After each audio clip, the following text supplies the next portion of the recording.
သိမကြသိမိသတင်းဘက်ကဖြစ်ပါတယ်။အမေရိကန်ဗဟိုထောက်လှမ်းရေးအေဂျင်စီ CIA မှတရုတ်ဘာသာစကားနဲ့ပြောဆိုထားတဲ့ဗီဒီယိုဖိုင်တစ်ခုကိုလူသိရှင်ကြားထုတ်ပြန်လာခဲ့ပါတယ်။အဲဒီဗီဒီယိုထဲမှာတော့တရုတ်အစိုးရအဖွဲ့ဝင်တွေကို CIA ထံမှတချို့အဖြစ်ဝင်ရောက်လုပ်ကင်ကြဖို့မလုံးပေးကဖိတ်ခေါ်ထားပြီးဆက်သွယ်ရမယ့်နည်းလမ်းတွေကိုလည်းဖော်ပြပေးထားပါတယ်။ရုပ်တရက်ကြည့်လိုက်မယ်ဆိုရင်တော့အဲဒီဗီဒီယိုနဲ့ပတ်သက်တဲ့ CIA ရဲ့ထုတ်ပြန်ချက်ဟာအလွန်တရာဥကြညောင်းနိုင်လွန်းတယ်လို့ထင်မှတ်စရာရှိနေပါတယ်။ဒါပေမဲ့တကယ်လက်တွေ့တွေမှာတော့အဲ့ဒီလိုမဟုတ်ပါဘူး။ CIA ကအဲ့ဒီဗီဒီယိုကိုထုတ်ပြန်လိုက်တဲ့အချိန်မှာတရုတ်သမ္မတရှင်းကျင်းပင်ကတရုတ်စစ်တပ်အကြီးအကဲကိုယာရုကဖြုတ်ချပစ်လိုက်ချိန်နဲ့မရှင်းမနှောင်းအချိန်ကာလတစ်ခုမှာဖြစ်ပါတယ်။ CIA ဟာတရုတ်သမ္မတရှင်းကျင်းပင်နဲ့တရုတ်စစ်တပ်တို့ကြားစီးလုံးမှုပြပြနေချိန်မှာအဲ့ဒီအချိန်တွေကအမျက်ထုတ်ရန်ရည်ရွယ်လှုပ်ဆောင်လာခြင်းပဲဖြစ်ပါတယ်။အခုပြုလုပ်တဲ့နည်းလမ်းအတိုင်းပဲယူကရိန်းရုရှားစစ်ပွဲမတိုင်မီကာလကလည်း CIA ဟာရုရှားထံကတချို့တွေကိုဖိတ်ခေါ်တဲ့ဗီဒီယိုဖိုင်တစ်ခုကိုရုရှားဘာသာနဲ့ထုတ်ပြန်ခဲ့ပါတယ်။အဲဒီဗီဒီယိုကြောင့်ပဲယူကရိန်းကျူးကျော်စစ်နဲ့ပတ်သက်တဲ့ရုရှားသမ္မတဗလာဒီမာပူတင်ရဲ့ဆုံးဖြတ်ချက်တွေကိုသဘောမကျတဲ့ရုရှားတချို့တွေများစွာကို CIA ကရရှိသွားခဲ့ပါတယ်။ဒုတိယကမ္ဘာစစ်ပြီးစစ်အေးခေတ်ကစတင်ကကမ္ဘာအင်အားကြီးနိုင်ငံတွေဖြစ်ကြတဲ့အမေရိကန်၊ရုရှားနဲ့အင်္ဂလန်စတဲ့နိုင်ငံတွေက၎င်းတို့နိုင်ငံရဲ့ပါဝါမြင့်တင်နိုင်ဖို့ကိုထောက်လှမ်းရေးကဏ္ဍအားအစွမ်းကုန်စ조사တည်ဆောက်လာခဲ့ကြပါတယ်။အဲဒီလိုထောက်လှမ်းရေးလုပ်ငန်းစဉ်တွေများတဲ့မှဒေသတွင်းလုံခြုံရေးကိစ္စရပ်တွေကိုသာမကပဲပြိုင်ဘက်နိုင်ငံအစိုးရအဖွဲ့အစည်းတွေရဲ့ထိပ်တန်းလှုပ်ရှားကိစ္စတွေကိုပါသတင်းနိုင်ရှင်းတွေပါဝင်လာပါတယ်။ရန်သူရဲ့ရှေ့လန်းကိုကြိုသိနိုင်မှသာလျှင်ရန်သူထက်ရှေ့တလန်းအသာစီရရှိလာလိမ့်မယ်ဆိုတဲ့သဘောတရားဟာထောက်လှမ်းရေးကဏ္ဍရဲ့ရည်တည်ချက်သဘောမျိုးဖြစ်နေပါတယ်။ဒီလိုပဲဆိုစေအမေရိကန်ရဲ့ CIA ရုရှားရဲ့ KGB အစ္စရေးရဲ့ Mossad စတဲ့နာမည်ကြီးတဲ့ထောက်လှမ်းရေးဌာနတွေဟာလက်ရှိကမ္ဘာပါဝါရှင်ခွင်ရှာကိုတနည်းအားနဲ့ညှိနှိုင်းနေကြသည်မှာအမှန်ဖြစ်ပါတယ်။ကမ္ဘာစစ်တွင်းကိုပြန်ကြည့်မယ်ဆိုရင်လည်းထောက်လှမ်းရေးစွမ်းဆောင်ရည်မြန်မာတဲ့နိုင်ငံကစစ်ကိုအနိုင်နှွှဲနိုင်ခဲ့ကြတာဖြစ်ပါတယ်။ဒီမှာထောက်လှမ်းရေးကဏ္ဍရဲ့အရေးပါမှုကိုညွှန်ပြနေပါတယ်။ယနေ့အာရခပြည်ရဲ့အခြေအနေခင်းချင်းမှန်သမျှလွန်ခဲ့သော2023ခုနှစ်နိုဝင်ဘာလ13ရက်မတိုင်မီအခြေအနေတို့နဲ့မိုးနဲ့မြေမပါကွာခြားနေခဲ့ပြီဖြစ်ပါတယ်။အာရခတတော်အေးဟာတမိုင်းတဲမှာရခိုင်ပြည်နိုင်ငံတော်ရဲ့တိကျလွတ်လပ်၍ဂုဏ်သိက္ခာရှိသောအခြေအနေအရတို့ဟာရခိုင်ပြည်သူများလက်ထဲသို့တဖန်ပြန်လဲအနှင်းရန်အတွက်အစဉ်သင့်ဖြစ်နေတဲ့အနေအထားလို့ဆိုနိုင်ပါတယ်။အာရခအိမ်မက်2020အလွန်9နှစ်ကျော်ကာလအတွင်းမှာအာရခတတော်အေးဟာရခိုင်ပြည်ရဲ့90ရာခိုင်နှုန်းမျှကိုသိမ်းပိုက်ထိန်းချုပ်ထားပြီးလည်းဖြစ်ပါတယ်။အနည်းဆုံးဝပြည်ထက်မနှိမ့်နဲ့ Confederate အဆင့်ကိုရယူလိုက်ကြောင်းပြောဆိုထားပါတယ်။ဗိုလ်ချုပ်ထွန်းမြတ်နိုင်ရဲ့နှုတ်ထွက်စကားမှာလည်းတကယ်လက်တွေ့ဖြစ်လာရန်အတွက်လက်ရကမ်းလိုပင်ဖြစ်ပေတော့ပါတယ်။လက်ရှိချိန်မှာအာရခတတော်ရဲ့နိုင်ငံရေးဖွဲ့စည်းတစ်ခုဖြစ်သောရခိုင်မျိုးသားဖွဲ့ချုပ် ULA ဟာရခိုင်ပြည်သူ့တော်လှန်ရေးအစိုးရအဖွဲ့ကိုဖွဲ့စည်းကသိမ်းပိုက်ရရှိထားတဲ့မြို့နယ်15ခုအတွင်းအုပ်ချုပ်ရေးရန်တရားကိုလဲပတ်လျက်ရှိနေပါတယ်။စစ်ဆေးရများအလုံးစုံမပြည့်ပြတ်သေးတဲ့ကာလဖြစ်သလိုလိုအပ်ချက်အချို့ရှိနိုင်သေးတာကြောင့်တော်လှန်ရေးအစိုးရရဲ့အုပ်ချုပ်မှုအောက်မှာအာခပြည်သူဟာထိုင်တဲ့နဲ့တည်ငြိမ်မှုကိုရရှိနေပြီလည်းဖြစ်ပါတယ်။အာဏာသိမ်းစစ်တပ်ဟာရခိုင်ပြည်တွင်းကနေစစ်ရှုံးကထွက်ခွာခဲ့ရတဲ့အခြေအနေတို့ကိုဂုဏ်သိက္ခာရှိလက်သင့်ခံနိုင်ရန်မကြိုးစားပဲအာခပြည်သူတော်လှန်ရေးအစိုးရအုပ်ချုပ်မှုအောက်မှာမြို့နယ်တွေကိုလေကြောင်းတိုက်ခိုက်မှုတွေချင်းချင်းပြုလုပ်လျက်ပင်ရှိနေပါတယ်။ဆရာဇွဲမှုတွေကိုပြောင်ပြောင်တင်းတင်းကျူးလွန်ထားတဲ့အာဏာသိမ်းစစ်တပ်ဟာရခိုင်ပြည်သူတွေကိုအစုလိုက်ပြောင်းလဲတပ်ဖြတ်ရန်အချိန်မရွေးတာဆူနေတဲ့အတွက်အာရခပြည်သူရဲ့လုံခြုံရေးမှာရှင်းလျှောက်ခံနေရစေလို့ဆိုရမှာပဲဖြစ်ပါတယ်။အာဏာသိမ်းစစ်တပ်ဟာနိုင်ငံတော်အာဏာကိုမတရားသဖြင့်ရယူထားတဲ့အချိန်မှစတင်က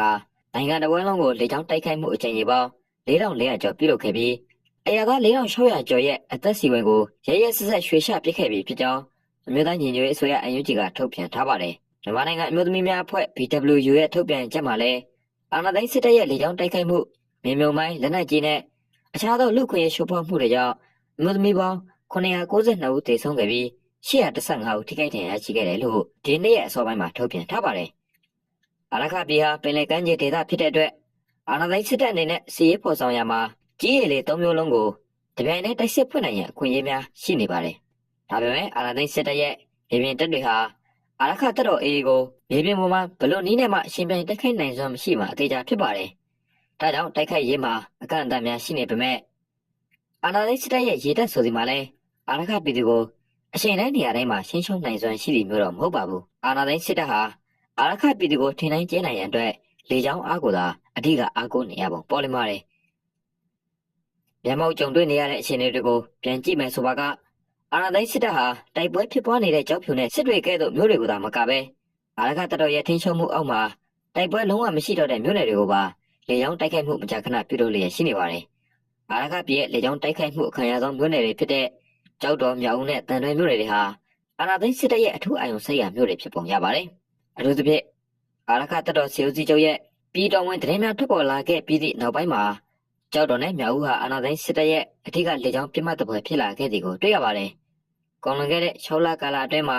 ကြောက်တော်နဲ့မြောက်ဦးမြို့တွေကစာသင်ကျောင်း၊ဘုန်းကြီးကျောင်း၊ဟိုတယ်ဆေးရုံနဲ့စစ်သုံးမှအကျဉ်းတော်စတဲ့နေရာတွေကိုလေကြောင်းကနေတိုက်ခိုက်မှုတွေအချင်းချင်းပြုလုပ်ခဲ့ပါတယ်။စစ်တဲမှာရန်သူဟာရန်သူကဲ့သို့ပြုမှုသည်ဆိုတိုင်းတော့လဲ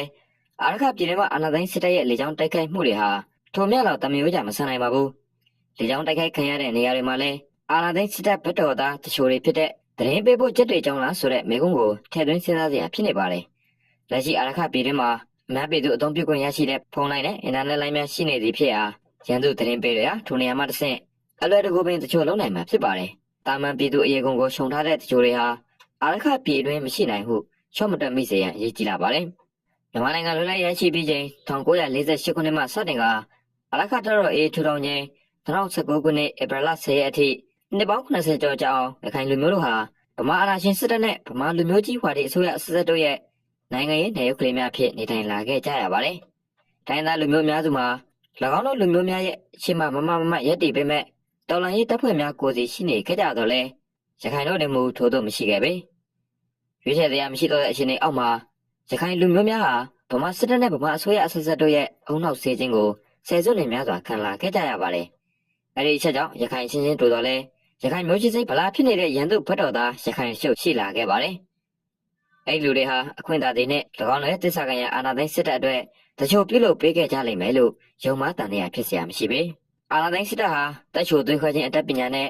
တချို့တလမွေးမြူခြင်းအတတ်ပညာတို့တွင်တစ်ဖက်ကန့်ကနိုင်မှာပတ်နပ်ပါတယ်။နမူနာဖြစ်1988အလွန်ဗိုလ်ချုပ်မှုကြီးတန်းချွေလက်ထက်မှာဗိုလ်ချုပ်ခင်ရင်ဦးဆောင်တဲ့အထူးစုံစမ်းစစ်ဆေးရေးဌာနစသုံးလုံးအဖွဲ့တစ်ခုပေါ်ပေါက်ခဲ့ပြီး